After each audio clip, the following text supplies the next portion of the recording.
Welcome to Hear in Hanover, your all-access pass to everything happening in Hanover County. I'm your host, Kristen Smith Dunlop. Today we're going to talk about something that is absolutely essential to keep county government operating, and that is a budget.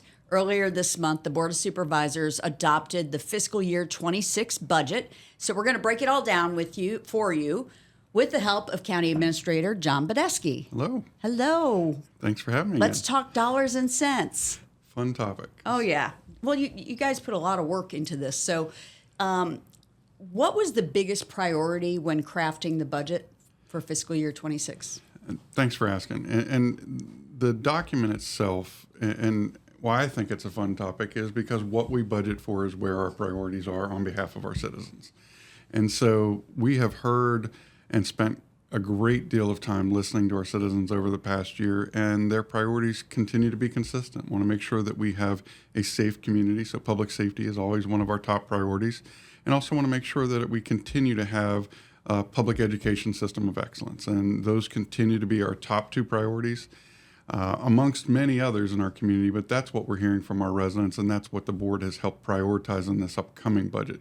And then once you think of those two particular areas, there's also a fair amount of infrastructure and support that goes along to making sure that they're successful.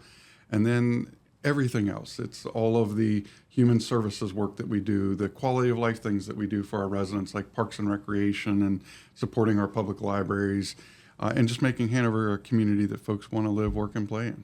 Okay, so the biggest investment is in education. That is the biggest chunk of the budget, right? Correct. Okay. What does this upcoming budget mean for teachers, for students, for schools? Well, let me first start with the infrastructure, and then I'll go back to the most important part that actually keeps our schools running, which are our teachers. But we continued our investment in public education this year, but we are now funding 7 elementary schools within a 10-year period of time. That's sort of unprecedented in our history, but it's also critical. We have schools that are now going to be reaching 80 plus years by the time we replace them through new construction. They have served this community extremely well. Also this year, we're very proud we were also able to introduce an expansion to our technical education center. The board adopted $8.5 million of new funds to expand that current operation, so we'll be able to limit or reduce or eliminate even the wait lists for the current technical programs. Mm-hmm. We're really excited about that as we've started to look at the needs of our community, the needs of our workforce, and the differing desires of our students. How can we help meet that demand? And technical education is one of the growing needs for our community and region, for that matter. And so being able to invest in those facilities and improvements will serve our community for the next 50 plus years. But it's also important to know that the facilities we're replacing are not because of just natural growth in the community and new folks moving in. They are because of the schools have outlived their useful life. And while they've served us well, it was time to make those investments. While we were in the downturn back in 2011, 12, 13, we delayed some capital investment. Now that we're back to the point where we're seeing renewed investment in the economy, we're able to invest that on behalf of our citizens. So the infrastructure is extremely important, but more important are the people that we serve, the students, the families we serve, and the educators and all of the support staff that support those schools to come to life. It's about the people. Our chair at the groundbreaking for Batterfield and Beaver Dam this year really highlighted that it's great that we have these new facilities, but it's even more important that we're focusing on the employees.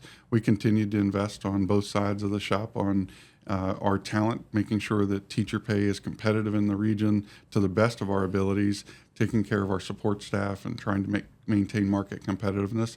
That has been a part of this. So we want to make sure that we're keeping and retaining the best talent in the region, but also being able to attract the best talent. Well, we have amazing schools. So the teachers Absolutely. are the ones who fuel that. Absolutely. I'm a dad of 2 Hanover County public school students. I've been very proud of the work and the efforts that the teachers and the guidance counselors all have put into our students to assure their success. We also have outstanding public safety teams, both fire, EMS, and the sheriff's office, and there is an investment in public safety. Let's talk about that. Absolutely. Public safety is right up there. If you don't have a safe community, you can't educate folks safely. Certainly having school resource officers in our schools, and really they serve as deputies for Hanover County. That most folks think of them as school resource officers, but they do a broader scope of work here. That's a key part of our schools. However, public safety is much broader than that.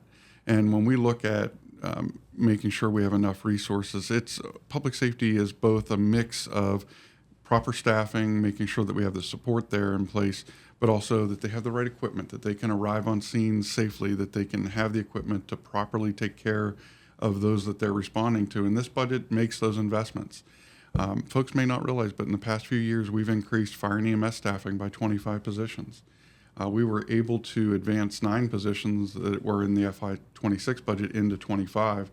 And so this budget continues that investment in personnel. We've continued to make market rate adjustments to make sure that those public safety pay scales are competitive.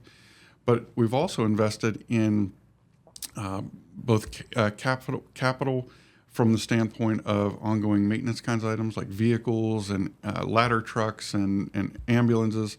Those kinds of things are major investments on behalf of our residents, and continuing to grow in cost, and we keep making sure we have the most up-to-date equipment we can. But we're also investing in physical buildings and structures. And so this year's budget continues our investment in fire stations. We're just about to cut a ribbon on Fire Station 17, a major milestone.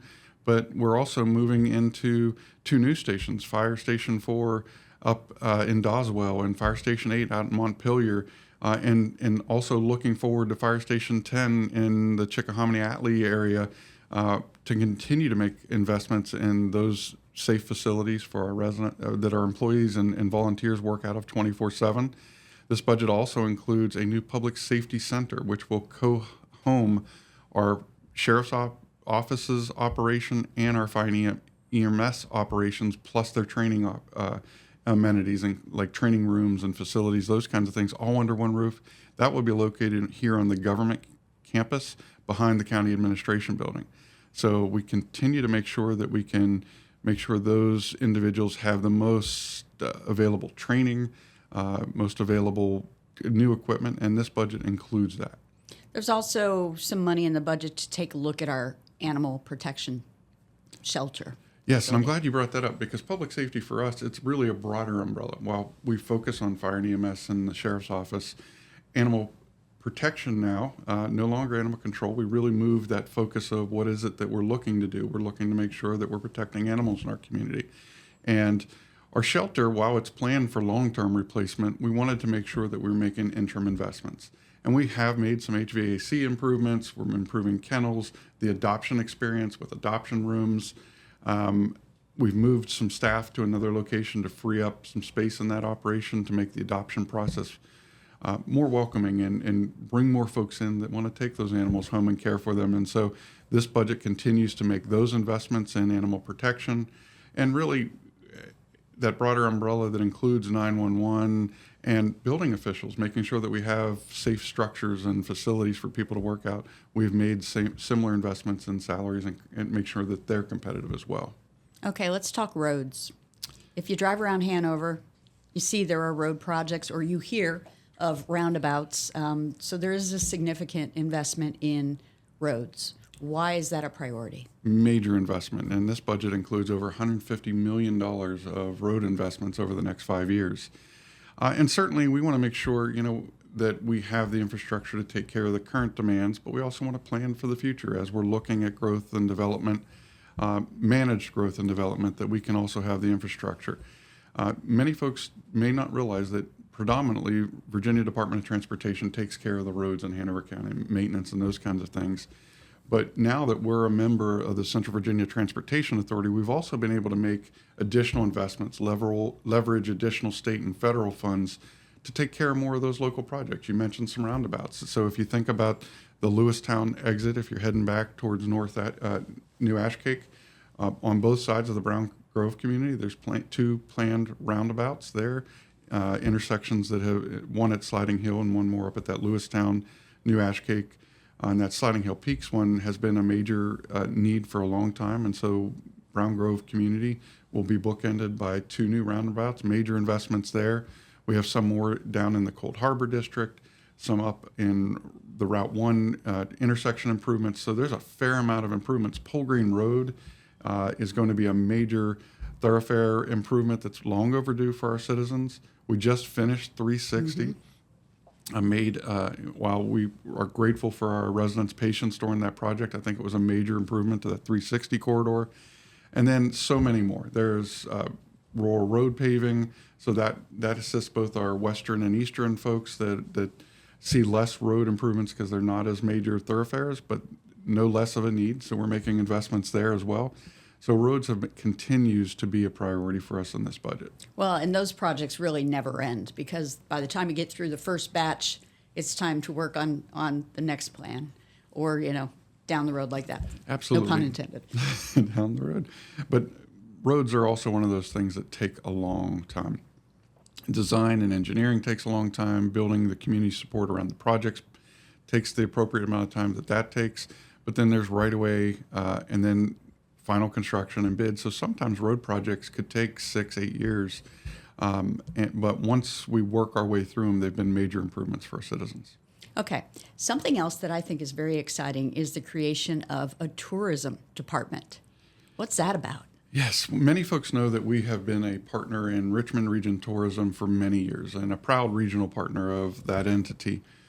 But what we're hearing from our local tourism partners and amenities that are providing that opportunity to bring residents in, bring folks from outside our community in to make investment, is they want to see a broader partnership with the county to help leverage all those assets.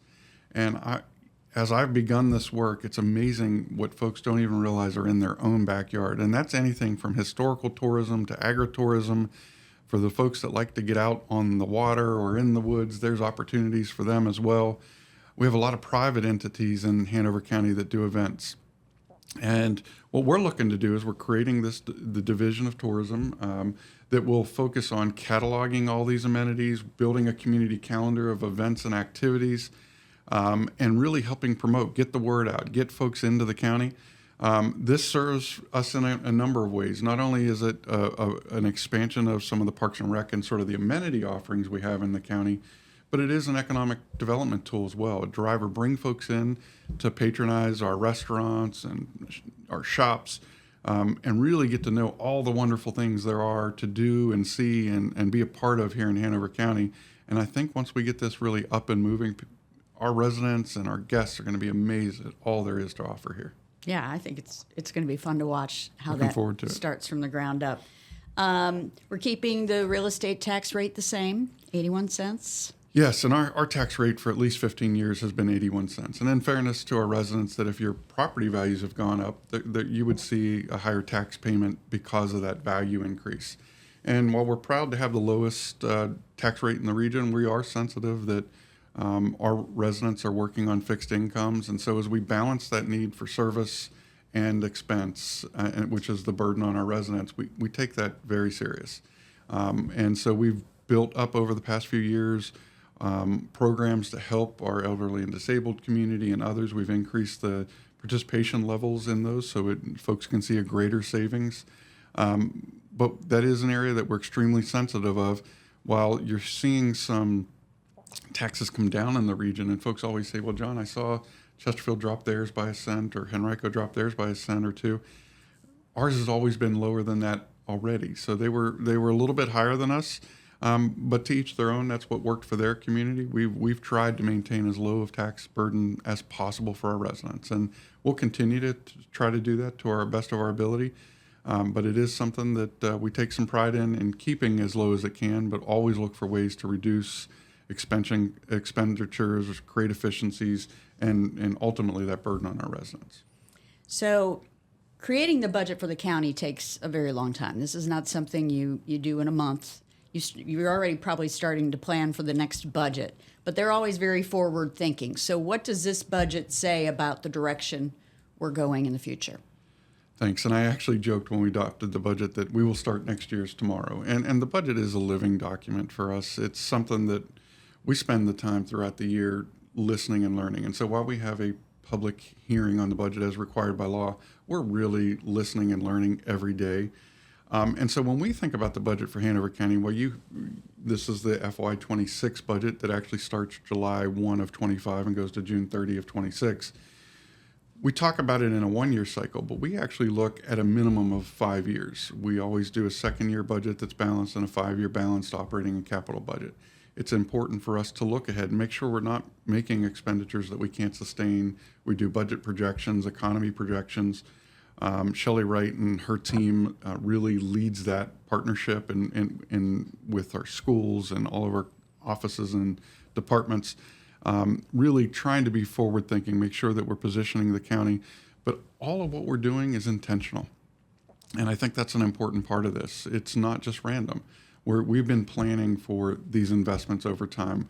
Our land use park plans, our parks and recreation master plans, our utility master plans, all of these set a tone and direction for what we're going to invest in the future. But most importantly, all of those were influenced by our residents. We're hearing what they are saying that they want. And while certainly some residents would love to see a reduction in government services and costs, others want to see more than we're doing today. And so we always try to strike that balance, but it's intentional. We're really trying to do the best we can with what we have on behalf of our residents. All right. Anything else you want to share? No, I just really I opened that invitation already for next year. We're going to keep prioritizing what it is our residents are telling us they want, and hopefully you see that reflected in the budget. And the other piece I always tell folks that if I can't tell you why something's in the budget, that's an issue. We want to make sure that if you have a question about the budget, you deserve the ability to hear and understand why we're funding that and why we may not have been able to make the cuts you may have liked. And glad to have that conversation with anyone at any time. All right. Thank you for sharing all of that and kind of breaking it down and making it easier to understand. But for those of you who want to know more, you can go to our website, hanovercounty.gov, and see the fiscal year 26 budget there. That's going to do it for us. We'll see you next month here in Hanover.